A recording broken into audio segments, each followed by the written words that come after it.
Whenever I program a work like Dvořák's New World Symphony, I do so with the knowledge that it carries with it a huge fan base. And so I frankly take advantage of that and try to program, in addition, some works that are not as frequently played as the Dvořák, to give them a chance to be heard as well. And so, determining that the Dvořák would be the second half of this concert, I thought, well, the New World Symphony was Dvořák's gift to America. Why not have an all-American first half to show four very different sides of American music? So we're doing one piece inspired by folk music, one with a jazz element, one from the world of musical theater, and one all-out classical work. The all-out classical work is by Marion Bauer, a fascinating woman who I believe started life on the West Coast, went east for a while, was, among other things, a teacher of Morton Gould, and then ended her days in Portland, Oregon, I believe. I should have gone back to my source before taping this, but I think that's accurate. This is a work called Splendor. It is a very short symphonic poem. It was highly prized by Leopold Stokowski, who conducted it in the 1940s with the New York Philharmonic, and I believe that that was only the second time in the New York Philharmonic's history that they had performed a work by a woman composer. It's a big, pungent chunk of visceral orchestration, and I really think it's going to make quite an effect. The folk-inspired work is by a man named Edward Collins. It's called The Cowboy's Breakdown. Now, when I first heard the piece, it's rather in the style of what Percy Grainger used to do with a folk tune, where he states it in a series of guises, slightly different harmonizations, slightly different orchestrations every time the tune comes along. And so I was trying to figure out what the title had to do with the piece. You know, Cowboy's Breakdown. I was thinking, what is that? We're out of chili! But it turns out that breakdown is a type of shuffling dance. So it's Edward Collins imagining a cowboy or two or three doing this shuffling dance, presumably by the campfire after the day's labors have ended. Charming little piece, perfect overture, about 2.5 minutes in length. And then we're going to be doing Slaughter on 10th Avenue. Before there was a Rodgers and Hammerstein, there was a Rodgers and Hart, and one of their collaborations was a musical called On Your Toes, which starred Ray Bolger, best known as the Scarecrow in The Wizard of Oz. And I've never seen the show, but what I've gleaned from my readings is that somehow Ray Bolger has gotten involved with the mob, and he is literally dancing for his life, trying to extend his dance on stage. He plays a musical comedy performer because the second he goes off stage, there are some thugs waiting to kill him. So the dance is quite a dramatic one, and musically, it is just absolutely glorious. It brings to mind what Kurt Weill said, that he didn't distinguish between different genres of music. There's only good music and bad music. Slaughter on 10th Avenue is by any gauge a perfect bit of dance music. It's been arranged for symphony orchestra by Robert Russell Bennett, and I guarantee you will recognize some of its tunes. My favorite tune in the whole thing is that swaggering bit for the brass. I can't think of another melody in the entire literature that's been harmonized as a series of chords and works so well. You all know it. It goes like this.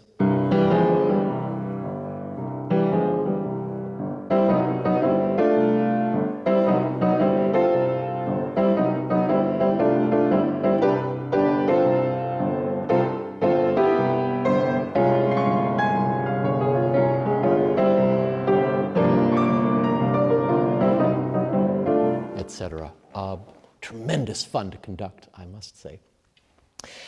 As to the work that represents the jazz world, we're doing a piece by Gunther Schuller, a real musician's musician, a composer, a conductor, great French horn player. He was for many years the principal horn of the Metropolitan Opera Orchestra, a writer on music, a commentator, and he was so enamored of the jazz world that several of his works make use of jazz idioms. And in this case, this is a piece for narrator and a jazz combo and orchestra.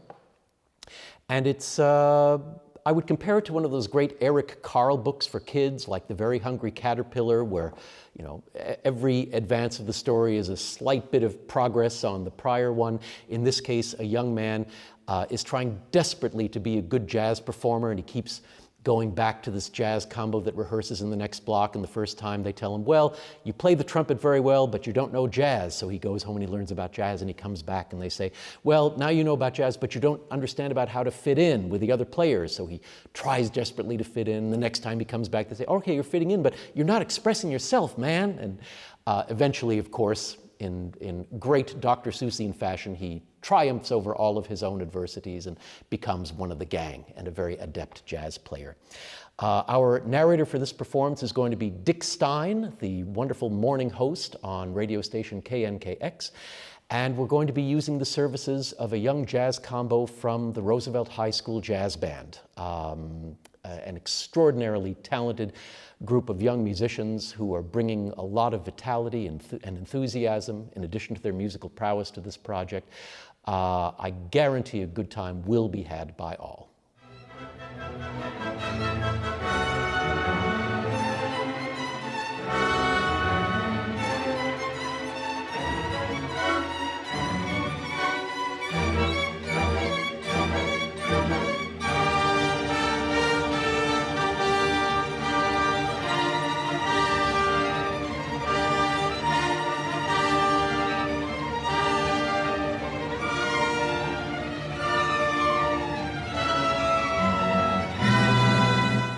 I want to talk a little bit about Dvořák and this symphony, and in particular, some of the habits that have crept into many a performance of this immortal symphony.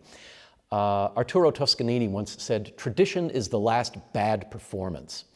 And I think most of the time you encounter the New World Symphony, you probably hear a very good performance, certainly very well played and conscientiously conducted.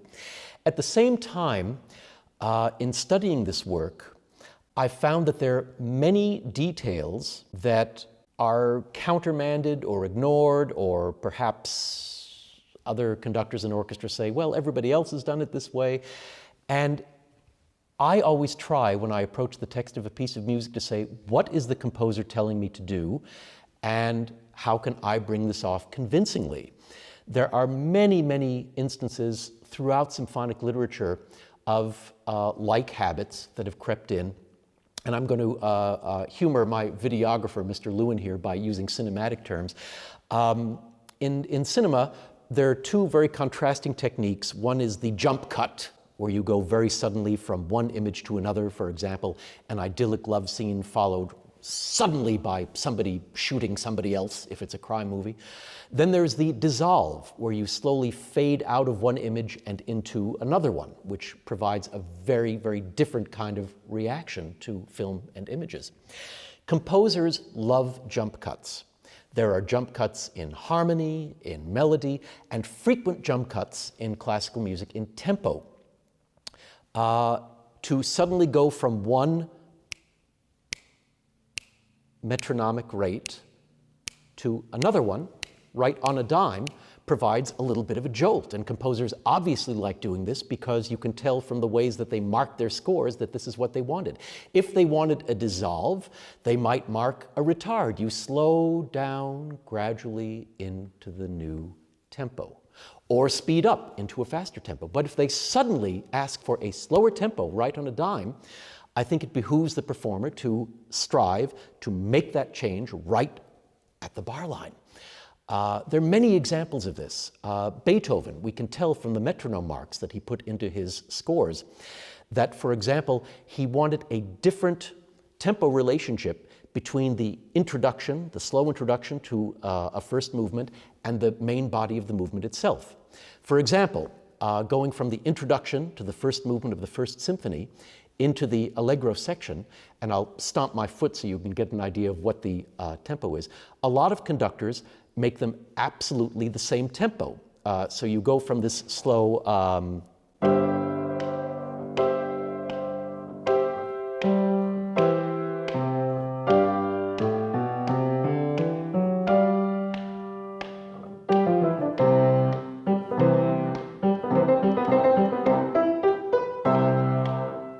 etc. But what Beethoven wanted was a suddenly faster tempo to coincide with the beginning of the Allegro, V's.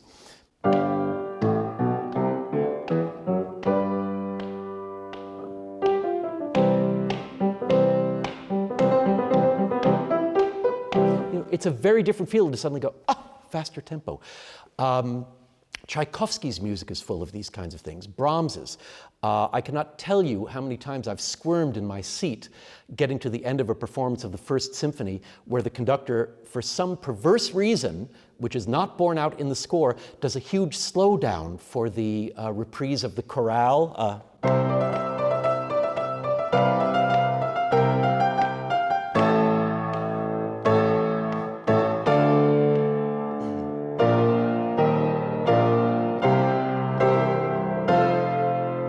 Guess what Brahms wrote?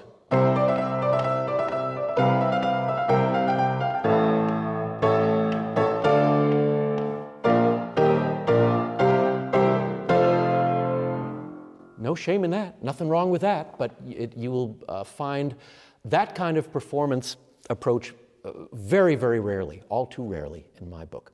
Well, the same holds true for the New World Symphony. How many times do you hear that lovely tune in the first movement with a little self-serving retard?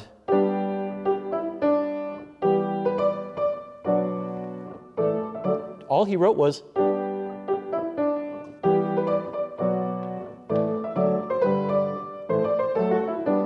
that's all.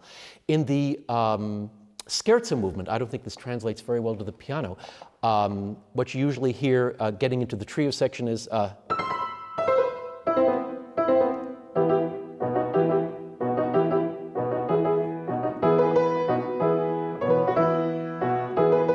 so you get this 1, 2, 3, da-da-dum, ba-da-dum, ba-da-dum, ba-dum, ba-da-ba-dum, ba-da-ba-dum, ba-da, setting up the melody. He asks for you to stay in tempo all the way until the wind melody comes in. And again, this is not going to sound so good in the piano, but what he wants is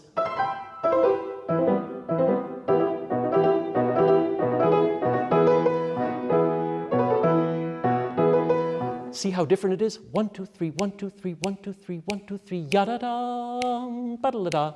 And that's what we are going to do with our performance of it. And I hope in so doing, coming as close to what this composer asked us to do. It's the honest way of doing things.